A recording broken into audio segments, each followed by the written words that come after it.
E você, como profissional de educação física, que trabalha ou pretende aí trabalhar com quem tem diabetes, você sabe quais são as referências de controle metabólico de quem tem diabetes?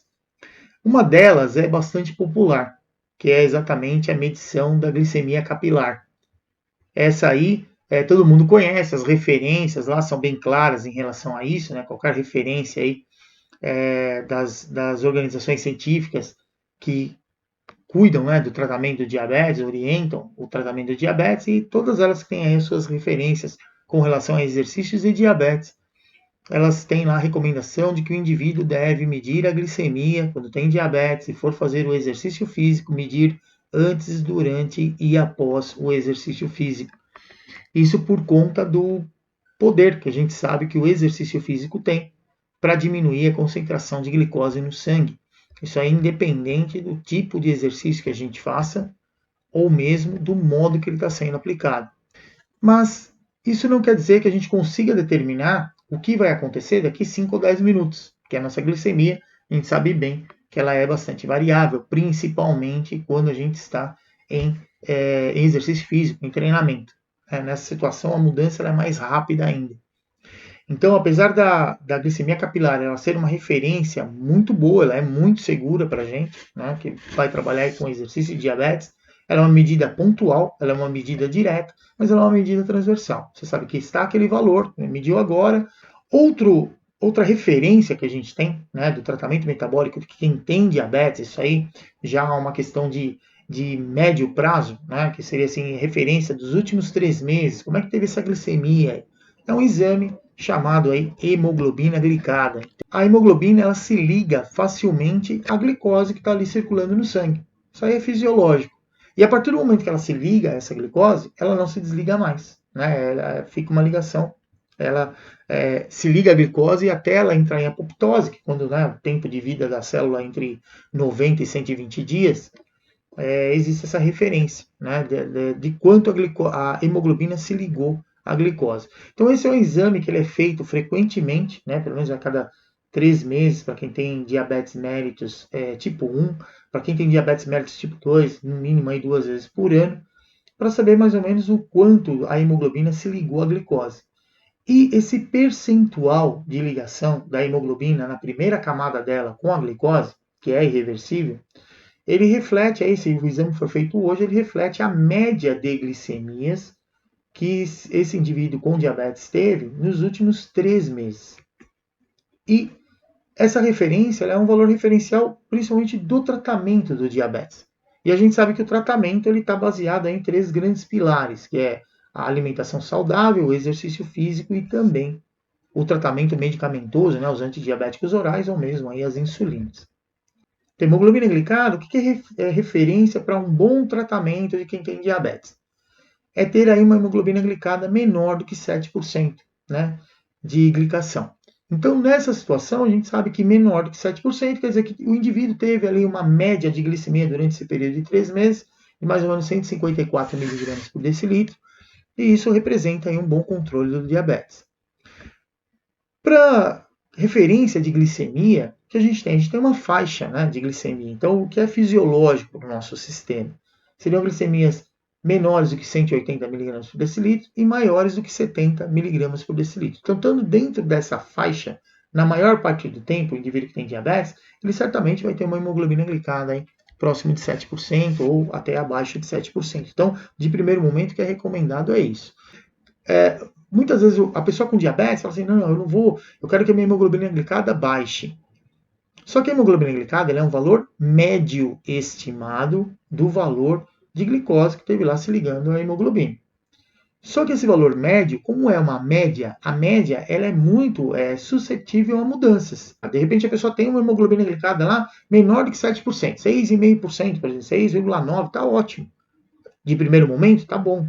Só que a gente não tem como monitorar quantas vezes essa pessoa esteve em momentos de hipoglicemia ou de hiperglicemia. E aí, conforme você vai tirando a média desses valores, quer dizer, mesmo valores extremos de 280, que é um quadro aí de hiperglicemia mesmo, né? De hiperglicemia mais grave, porque acima de 250 a gente já tem mudanças metabólicas aí com relação a oxidação dos ácidos graxos livres, isso aí leva muitas vezes o indivíduo a ficar um longo período nessa situação. Se ele tiver diabetes tipo 1, a cetoacidose metabólica, existe um risco, né, inerente disso acontecer, mas são situações que, com a hemoglobina glicada, o indivíduo ele pode ter uma hemoglobina lá em torno de 7%, que você, como profissional de educação física, vai olhar e falar, ele está com um bom controle metabólico. Então é uma pessoa com diabetes que está mais ou menos controlado. Só que na hora que você for fazer exercício com ele, o que você vai perceber? Vai perceber que às vezes ele chega com hiperglicemia, termina o exercício com hipo, ou chega muitas vezes com hipoglicemia e acaba aí, chega ali com hipoglicemia e acaba muitas vezes terminando o treino com hiperglicemia, quer dizer, ele fica nesse sobe e desce. Só que no valor médio dá lá em torno de 150, 160, então não vai dar muito distante de 7% de glicação à hemoglobina. Então, é algo para a gente, como profissional de educação física, ficar atento com isso. Por isso que hoje existe muito esse monitoramento, né, com os sensores, que seria o terceiro aí, a terceira referência que a gente tem do tratamento metabólico de quem tem diabetes. Então, a gente tem lá os glicosímetros, a hemoglobina glicada e também os sensores. Então, através dos sensores, a gente consegue mais ou menos estimar o tempo que a pessoa fica com a glicemia no alvo. Então, quer dizer, quem tem um bom controle do diabetes? Então, se o indivíduo com diabetes, seja tipo 1, tipo 2, diabetes tipulada, não importa que tipo de diabetes o indivíduo tem, mas se ele mantém mais tempo dentro do alvo, isso é uma referência boa do tratamento. Então a gente começa o quê? A cruzar todas essas referências metabólicas quando a gente vai trabalhar com alguém que tem diabetes. Então eu vou lá prescrever exercício para quem tem diabetes, principalmente evitar que esse indivíduo faça qualquer episódio de hipoglicemia, seja durante ou após o exercício físico. Mas como é que a gente lida, né, com todas essas informações? Então, referências que a gente tem. Glicosímetro. Glicosímetro é para ficar medindo e a gente sempre orientar o nosso aluno com diabetes e ficar atento com isso, principalmente quando ele vem fazer o exercício, para a gente conseguir manter esse indivíduo na maior parte do tempo dentro do que é chamado alvo. Então, acima de 70 e abaixo de 180. Dessa maneira, a resposta metabólica que ele tem durante o exercício físico vai ser muito parecida com aquele indivíduo que não tem diabetes. Porque a gente sabe que o exercício ele é extremamente poderoso para levar o indivíduo para uma hipoglicemia, ou mesmo, né, ele é hipoglicemiante naturalmente, mesmo que durante o exercício você aplique, né, o exercício de um modo para diminuir menos rápido a glicemia, ou até de repente aumentar um pouquinho a glicemia, aumentar a concentração de glicose no sangue, só que a gente sabe que isso é pontual, né? Depois, como é uma resposta hormonal, esses hormônios eles são pontuais. Então, depois de uns 40 minutos mais ou menos que fez o exercício, esses hormônios vão sair de circulação e certamente a glicemia vai diminuir, mesmo que ela tenha aumentado um pouquinho durante o exercício.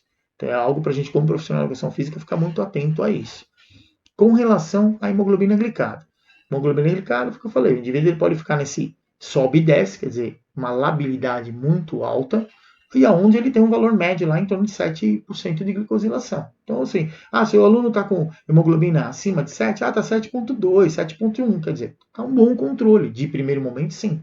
Mas esse 7,1, 7,2, ou 6,8, 6,9, ele está acontecendo de que maneira?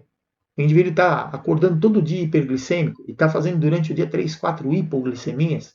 Então, quer dizer, o tratamento dele não está bom. Apesar de uma das referências mostrar um resultado mais ou menos adequado ali, de acordo com a sensibilidade de cada um desses exames, né, de cada um desses testes. E os sensores? Os sensores, a gente sabe que a medição dele não vai ser feita de uma maneira direta, né, ele não é feito na quantidade de glicose que tem no sangue, sim no interstício. Então, é um sistema diferente de leitura que dá uma diferença da leitura que tem no sangue e que durante o exercício ele varia bastante também. Mas a gente usa muitas vezes as setas de tendência como referência. Então, no sensor, tem lá, o valor está mostrando um valor, está mostrando que a glicemia está subindo. Então, você sabe que ela está aumentando. Então, você pode aplicar o exercício de uma maneira para fazer aquela glicemia diminuir. A seta de tendência mudar. Ou o inverso, ela está diminuindo. Então, você vai aplicar o exercício de uma maneira ou, né, usar um outro recurso para poder, por exemplo, aumentar a ingesta de carboidrato, por exemplo, durante o exercício, na oferta ali de carboidrato durante o exercício, para aumentar um pouco a glicemia. Então, dessa maneira, a gente consegue fazer essa relação dos marcadores que são de tratamento, né, marcadores metabólicos de tratamento do diabetes, e dentro disso a gente vai prescrever o exercício para quem tem diabetes. Está controlando todas essas variáveis.